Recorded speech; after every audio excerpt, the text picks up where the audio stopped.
Hello student, Chavda sir lecture के YouTube channel में आपका स्वागत है।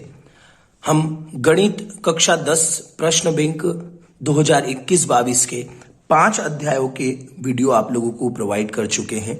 5वें अध्याय में हमने अभी तक ऑब्जेक्टिव बताए हैं। हम अध्याय 6 का वीडियो अपलोड कर रहे हैं। आप लोगों ने अभी तक भी चैनल को सब्सक्राइब नहीं किया है तो चैनल को सब्सक्राइब करें, वीडियो को लाइक करें और बेल आइकॉन को जरूर क्लिक कर दें सब्सक्राइब करने के बाद, जिससे आने वाले वीडियो की नोटिफिकेशन आप लोगों को मिल जाए।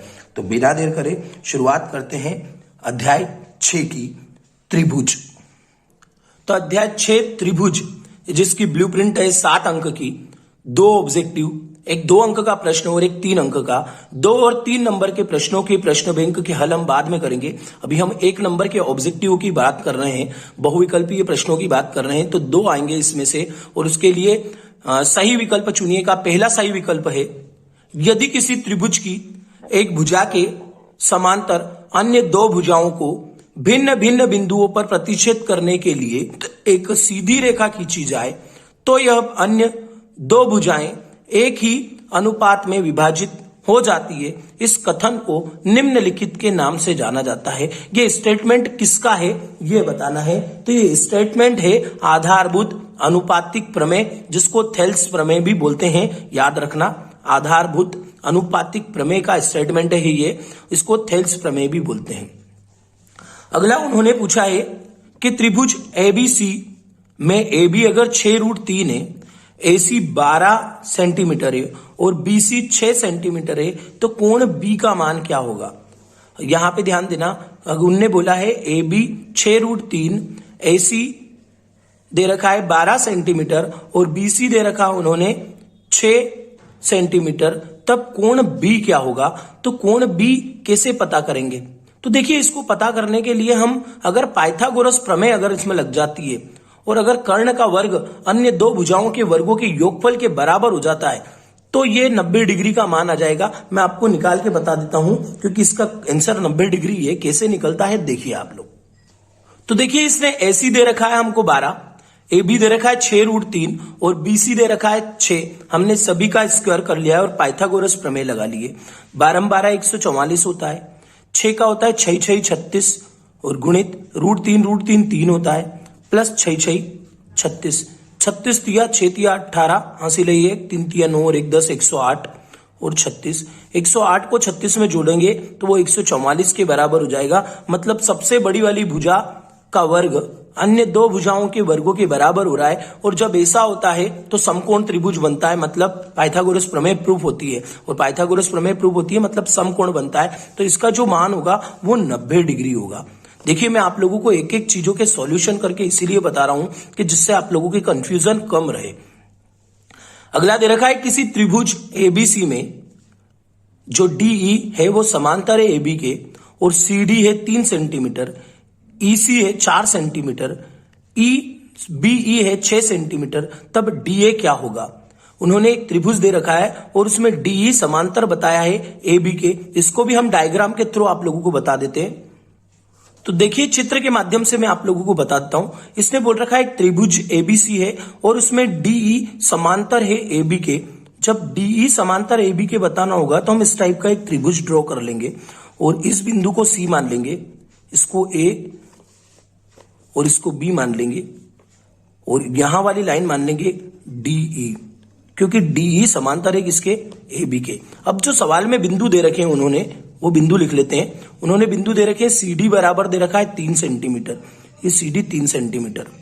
उन्होंने दे रखा है EC 4 सेंटीमीटर, उन्होंने दे रखा है BE 6 सेंटीमीटर और उन्होंने बोला है ये ज्ञात करना है। देखिए, कई 4 चीजों का मान है। तो हम क्या करते हैं, आप लोग जानते होंगे किसी भी त्रिभुज की संगत भुजाओं के अनुपात समान होते हैं। ये संगत भुजाएं हैं तो इनके अनुपात क्या होते हैं, समान होते हैं। तो हम इनको यहाँ पे क्या ले लेते हैं, 3 और अगले को मान लेते हैं DA को X और इसको मान लेते हैं 4 और बट्टे 6। तो ये क्या हो जाएगा आपका, X उधर चले जाएगा और बाकी चीजें इधर आ जाएगी। तो 2 दूनी 4, 2 तिया 6, तो आपका आंसर हो जाएगा 9/2। X 9/2 that means 4.5। तो आपका DA कितना हो गया, 4.5 5 हो जाएगा। 9/2 आया, 9/2 से कितना हो जाएगा, भाग लगाएंगे तो 4/5, मतलब आपका जो डी ए वेज जो है वो कितना हो जाएगा, 4/5 हो जाएगा। तो हमारा इसका आंसर कितना आएगा, 4/5 आएगा। अगला उन्होंने दे रखा है कि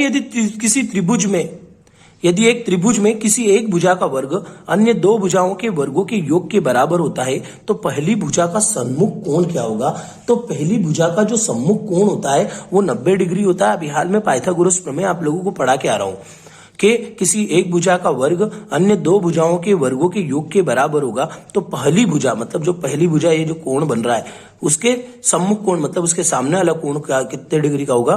तो पाइथागोरस प्रमेय में 90 डिग्री का कोण बनता है। मैं आप लोगों को कोण भी बना के बता देता हूं कि कैसे बनेगा। ये बोल रहा है वो पहली भुजा का वर्ग अन्य दो भुजाओं के वर्गों के योग के बराबर होता है। तो इस पहली भुजा का सम्मुख कोण मतलब इसके सामने वाला कोण, तो ये जो बनता है वो 90 डिग्री का बनता है। ठीक है, तो ये कोण कितने डिग्री का होगा, 90 डिग्री का होगा। तो ये 4 ऑप्शन आपके सामने हैं, इनका स्क्रीनशॉट ले लीजिए। इसके बाद हम अन्य और आगे देखते हैं।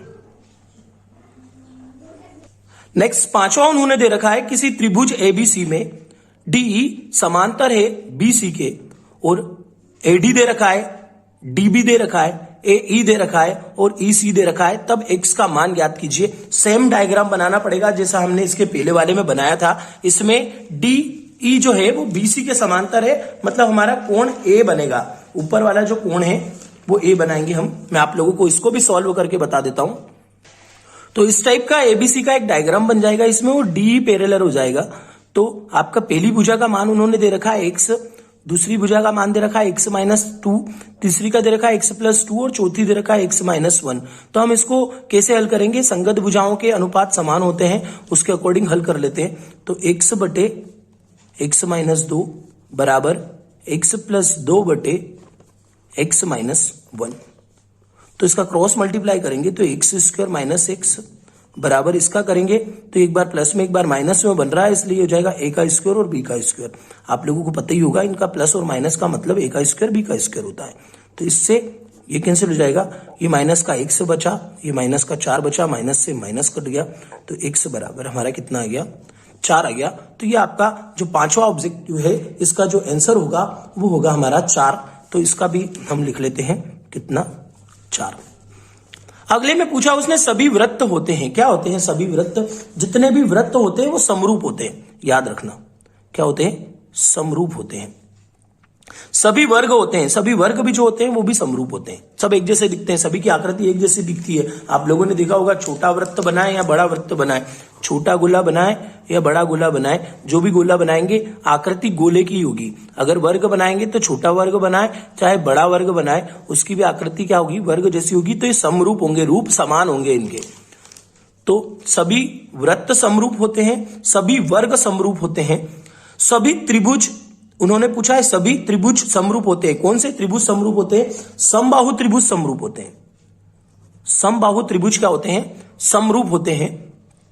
दो समकोणिक त्रिभुजों की संगत भुजाओं, दो समकोणिक त्रिभुजों में उनकी संगत भुजाओं का अनुपात सदैव होता है। तो उनकी संगत भुजाओं का अनुपात हमेशा समान होता है। क्या होता है, सदैव समान होता है। यदि एक रेखा किसी त्रिभुज की दो भुजाओं को एक ही अनुपात में विभाजित करे तो वह तीसरी भुजा के क्या होगी, तो वह तीसरी भुजा के समांतर होगी। अभी हमने 2-3 डायग्राम बनाए त्रिभुज वाले और बीच में उसको बनाया था, आप लोगों को तीसरी भुजा के वो क्या हो जाती है, समांतर हो जाती है। सत्य सत्य बताने हैं तो सत्य सत्य में देखिए, यदि दो त्रिभुजों के संगत कोण बराबर हो तो उनकी संगत भुजाएं एक ही अनुपात में होती है, इसलिए त्रिभुज समरूप होते हैं। बिल्कुल सत्य है, यही कंडीशन होते हैं, क्योंकि जब अगर संगत कोण बराबर होंगे तो उनकी भुजाएं बराबर होगी और भुजाएं बराबर होगी तो त्रिभुज समरूप होंगे। तो ये सत्य होगा। यदि एक त्रिभुज के दो कोण एक अन्य त्रिभुज के क्रमशः दो कोणों के बराबर हो तो त्रिभुज समरूप होते हैं। उन्होंने पूछा है बिल्कुल समरूप होते हैं, यह भी कंडीशन सही है, यह भी सत्य है।